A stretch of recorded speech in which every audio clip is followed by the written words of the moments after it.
नीतीश कुमार जी से आपकी मुलाकात हुई, उसके बाद से ये कयास लगाए जा रहे हैं कि आप यहाँ संजीवनी लेकर आए हैं। कि मुख्यमंत्री का आश्वासन है कि जो भी आगे आएगा उसमें बमियार का जहानाबाद से रिप्रेजेंटेशन मिलेगा। यहाँ पर ब्राह्मणों की नाराजगी का जो इकोसिस्टम है उसे रोकने के लिए एक वट वृक्ष को यहाँ उतारा गया है। चंद्रवंशी जी वादा किए हैं कि हर एक गाँव में मैं जाऊँगा। मैं जितना विकास पूरे जहानाबाद में किया हूँ, मैंने 125 गांव को पूरा डेवलप किया हूँ। जो ही इलेक्शन का प्रक्रिया खत्म होगा फिर से मेरा विकास का काम पूरे गांव में शुरू हो जाएगा। अरुण कुमार जी और एक और भूमिहार हैं, दोनों आदमी इस बार रेस में हैं यहाँ पर, तो भूमिहार वोट तो कटेगा ना। भूमिहार लोगों को कोई नौकरी नहीं मिल रहा था। 1970-71 में मेरी फैक्ट्री स्टार्ट हुई, यहाँ से मैं भूमिहारों को ले गया, सब भूमिहारों को नौकरी यहाँ से दिया। आप कभी राजनीतिक रूप से आपको कभी देखा नहीं गया था, इस बार आप खुलकर आ गए हैं मैदान में कि भाई जदयू को जिताएंगे। जदयू से मतलब कैसे हो गया? मोदी जी के विकास मॉडल से मैं प्रभावित हूँ और इसीलिए मैं आया हूँ। मैं बोलने आया हूँ कि भूमिहारों को कि आप जो भी कैरियर है बनाइए, बच्चे लोगों को कैरियर इसमें है, भटकिए नहीं। नमस्कार, भारत लाइव देख रहे हैं आप। देखिए, भारत लाइव की चुनावी यात्रा लगातार जारी है। इस दौरान लगातार अलग अलग लोकसभाओं से हम आपको लोकसभा का पंचनामा दिखा रहे हैं। इस वक्त हम जहानाबाद में मौजूद हैं। जहानाबाद की लड़ाई शुरू होने से पहले ही इसकी नियति तय कर दी गई थी, लेकिन वैसा नहीं होता है जैसा नियति तय की जाती है।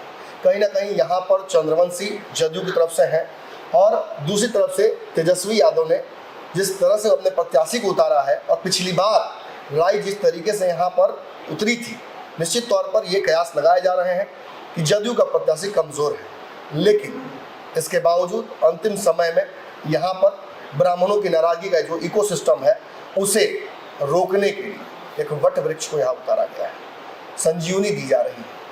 क्या उसका असर होगा ये भी जानने की कोशिश करेंगे। पूरे जहानाबाद में उतरकर हर व्यक्ति से बातचीत करेंगे, हर टोले में जाएंगे। लेकिन उससे पहले ये जानना जरूरी हो जाता है कि आखिर कौन सा वो बूस्टर डोज यहाँ मिल रहा है चंद्रवंशी जी को, जिसकी वजह से लड़ाई में वो आ गए हैं।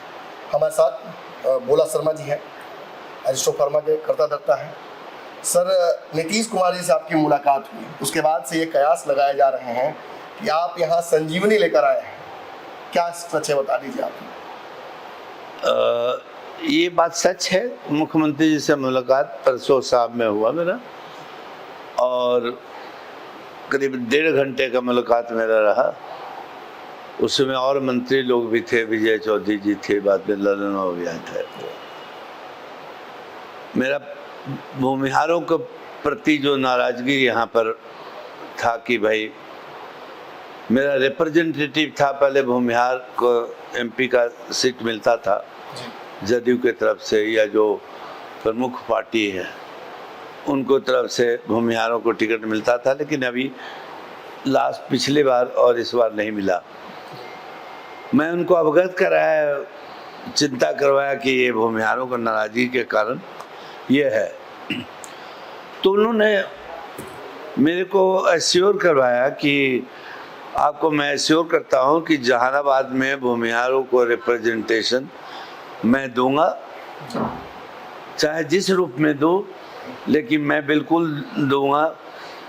इस ये लेकर के मैं जहानाबाद में आया हूँ जहानाबाद के लोगों से मिलने आया हूँ कि मुख्यमंत्री का आश्वासन है कि जो भी आगे आएगा उसमें बमियार का जहानाबाद से रिप्रेजेंटेशन मिलेगा। ये कहा जाता है सर कि यहाँ के चप्पे चप्पे की खबर आपको रहती है, कहीं भी रहिए आप सबसे बात करते रहते हैं। स्ट्रीट लाइट लगाने से गली मोहल्ले तक हर जगह की खबर आपको रहती है। ये तो खबर जरूर होगी कि चंद्रवंशी जी पिछड़ रहे थे इस बार। जी, ये मालूम है, और उसका मेन कारण है कि जब से चंद्रवंशी जी जीते उसके बाद कोविड आ गया। 2.5-3 साल तो कोविड में कोई इधर उधर जा नहीं सकता था जी। और फंड जो भारत सरकार का था, एमपी का जो फंड था, वो बंद हो गया था कोविड के कारण। तो एक मुख्य कारण चंद्रवंशी जी का नाराजगी का ये था। और बीच में जब अभी शुरू हुआ, काम करना शुरू हुआ, तो 1 साल के बाद फिर इलेक्शन अनाउंस हो गया। लोगों का शिकायत है कि वो आए नहीं है, गांव में गए नहीं है। पर मेरे को वादा किए हैं कि अगर मैं जीतूंगा, चंद्रवंशी जी वादा किए हैं कि हर एक गांव में मैं जाऊंगा। तो मतलब आपकी गारंटी इस बार कहीं ना कहीं यहाँ पर आ गई है? मेरी गारंटी हर तरीके से लोगों का है जी।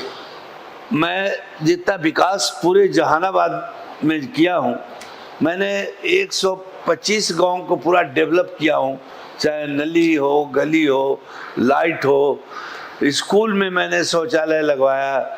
लोगों का जो कैंसर हो जाता था टाटा हॉस्पिटल बॉम्बे में, मैं वहाँ दिखवाता था। एम्स में मैं करवाया। यहाँ विभिन्न इतना चापाकल पीने का समस्या, पिछले बार पानी का बहुत प्रॉब्लम था, अभी भी गर्मी है। मैंने करीबन 2,000 चापाकल गाँव में लगवाया हूँ। जो मुख्य समस्या लोगों को पानी पीने का है।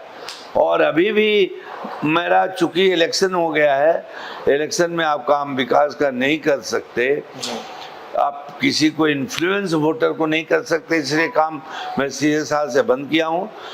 जो ही इलेक्शन का प्रक्रिया खत्म होगा, फिर से मेरा विकास का काम पूरे गांव में शुरू हो जाएगा। सर बड़ा विचित्र है, आपके मुंह से मैं बातें सुन रहा हूँ, हमारे दर्शक भी बड़ा राजनीतिक रूप से परिपक्व है।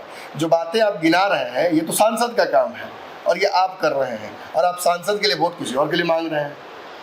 ये सांसद का काम है। साथ साथ जो लोग समाज से कुछ लेता है उसको समाज को देना भी चाहिए, ये मेरा मानना है। बिहार के बहुत लोग इंडस्ट्रियलिस्ट हैं। बिहार में बाहर के इंडस्ट्रियलिस्ट आके यहाँ सामान बेचते हैं। आप टीवी खरीदते हैं, मोबाइल खरीदते हैं, सब कुछ आप कपड़ा खरीदते हैं, वो बाहर के खरीदते हैं। वो CSR के फंड क्यों नहीं बिहार में लगाते हैं? मैं बिहार का हूँ, इस नाते सारा चीज मैं बिहार में लगा रहा हूँ। जो CSR का फंड है, मैं तो सारे इंडस्ट्रियलिस्ट को ही बोलता हूँ कि भाई आओ, बिहार पिछड़ा हुआ स्टेट है, बिहार में इन्वेस्ट करो। गांव की स्थिति खराब है, पीने का पानी नहीं है, वहाँ पर नली गली की व्यवस्था, ड्रेनेज बहुत खराब है। वो लोग जो आप कमाते हो बिहार से, एटलीस्ट बिहार में उतना तो दो बिहार को। इसीलिए मैं चूंकि जन्म लिया हूँ यहाँ पर, और मेरा एक कर्तव्य है कि मेरी कंपनी है, CSR का फंड है। पहले भी भैया जब राज्यसभा के थे मेंबर, तो सब यहाँ इन्वेस्ट करते थे, जो भी पैसा उनका था MP फंड का, जो यहाँ पर सब बहुत काम करवाया है। यहाँ पर अभी देखिए बगल में कॉलेज है ओकरी में, यहाँ पर लड़कियाँ 70% लड़कियाँ पढ़ती है। गांव में लोग लड़कियां हॉस्टल में नहीं भेजते हैं, चाहे जहानाबाद हो या पटना हो। ये अभी तक मेंटलिटी है गांव का कि लड़कियों को नहीं भेजें। अगर ये कॉलेज नहीं होता तो अनपढ़ हो जाती, पढ़ती नहीं लड़कियां। वो रिकॉग्निशन उन लोगों को एक एजुकेशन से उनके शादी के बाद बहुत अच्छा मिलता है।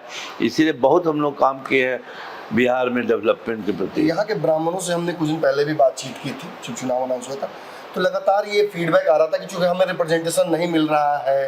आपके बारे में भी चर्चाएं लोगों ने की कि अगर वो उनको भी टिकट मिलता, वो भी चुनाव लड़ते तो बहुत अच्छा होता, लेकिन यहाँ तो चंद्रवंशी जी को रिपीट कर दिया जाए। तो सर ऐसी कोई संभावना थी क्या, मन में ऐसी कोई बात थी क्या?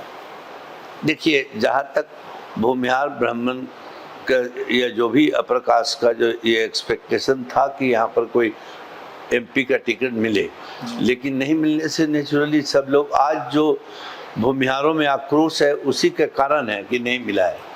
और चूंकि मुख्यमंत्री बोले हैं, एश्योर किए हैं, तो मैं आशा करता हूँ, उम्मीद करता हूँ कि लोग इसमें मेरे बात पर विश्वास कर करके लोग वोट दें इनको, चंद्रवंशी जी को।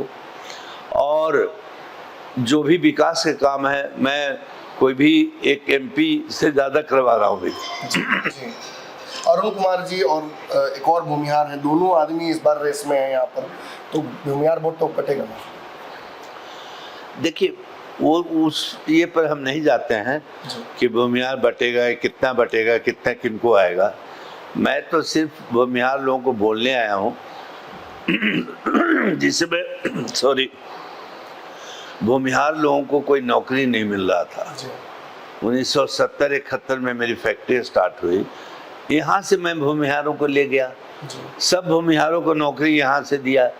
जो बहुत गरीब थे, जिनकी शादियाँ लड़कियों की दिक्कत हो रहा था, उन सबको मैं मदद किया शादी में।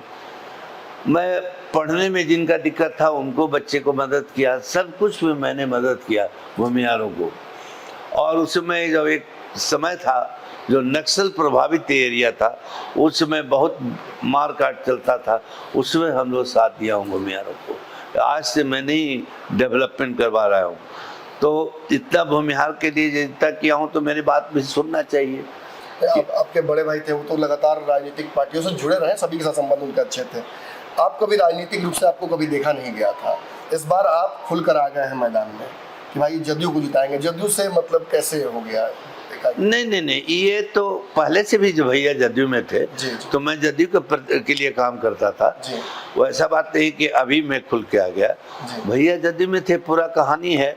तो उसमें अभी भी हम जदयू में हैं, ये एनडीए में है। और स्पेशली मोदी जी के विकास मॉडल से मैं प्रभावित हूँ और इसीलिए मैं आया हूँ।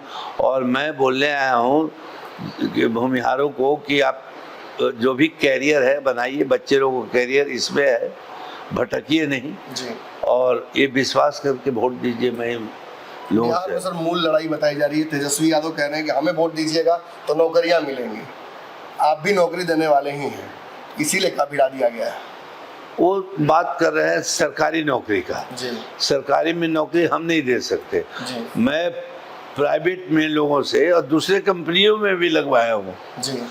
सरकार अपना काम करती है, मेरा काम अपना है, मैं सरकार में नहीं हूँ। तो मैं तो प्राइवेट रूप में सबको इतना नौकरी दिया हूँ। और अपनी ही कंपनी नहीं, मैंने पूरा बिहार एसोसिएशन है बॉम्बे में, उन लोगों में मीटिंग करके सब और इंडस्ट्री में भी नौकरी बिहार वासियों को दिया हूँ। सिर्फ भूमिहार को नहीं, अन्य जातियों को भी बहुत नौकरियाँ दिया हूँ। तो दोनों में गवर्नमेंट का अलग है और ये मेरा अलग है। अच्छी खासी भीड़ नीचे भी इंतजार कर रही है आपका। आप जब निकल रहे हैं तो काफिला लग जा रहा है पीछे में। कैसे मतलब इसको कन्वर्ट कैसे कीजिएगा सर वोट में? वही मैं बोला, देखिए इतना गांव में मैंने डेवलप करवाया हूँ काम का, और इतना नौकरियाँ दिया हूँ, इतने लोगों को हर काम में साथ दिया हूँ। जैसा बोला आपको कि चाहे शादी हो, विवाह हो, बीमारी हो, सब में लोगों को मैं साथ दिया हूँ। इतने लोग, आजकल नौकरी का बहुत समस्या है, अनएम्प्लॉयमेंट का। कौन पूछता था उस समय, जिसमें हम लोगों को मदद किया हूँ। जो हमारे कंपनी से जितना रिटायर होके गया है, उनके बच्चे अब नौकरी कर रहा है, जो शुरू से मेरा रहा है ये। 2000 के आसपास जीत हार का आंकड़ा था पिछली बार, उससे कम ही था। इस बार कैसे होगा सर? उम्मीद है अच्छा होगा। सुरेंद्र यादव दावा कर रहे हैं कि मैं तो जीत चुका हूँ। देखिए हर कैंडिडेट दावा करता है जी। तो उसको क्या बोलिएगा। एक चंद्रवंशी जी सफाई देते नजर आ रहे हैं फेसबुक पर, रोज उनका एक पोस्ट आ रहा है जिसमें कुछ ना कुछ लिख रहे हैं कि भाई हमें तो बहुत कम आंका जा रहा है। आपके आने के बाद से जरूर मैं कहूँगा कि उनकी हिम्मत बढ़ी है, वो लिख रहे हैं लगातार कि लड़ाई अच्छी हो रही है। और हिम्मत बढ़ते जाएगा, जो जो नज़दीक चुनाव होगा उनका और हिम्मत बढ़ेगा। हम लोग उनको आए हैं इसीलिए कि उनका हिम्मत और साथ दे।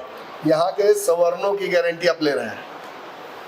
कोई गारंटी किसी का नहीं ले सकता। हम समझाने आए हैं, कन्विंस कराने आए हैं। तो लगातार जनसंपर्क करिए और उम्मीद है कि मैं उसमें सफल होऊंगा। जनसंपर्क करते रहना। जनसंपर्क, जी जी। बोला समय से बहुत साफ गोई से इन्होंने अपनी सारी बातें रखी। जहानाबाद का चुनाव बड़ा मजेदार है, खासतौर पे इनके आने के बाद से ये देखना मजेदार होगा कि जहानाबाद का ये चुनावी ऊंट किस करवट बैठता है। बने भारत में लगातार खबरें जारी रहेंगी।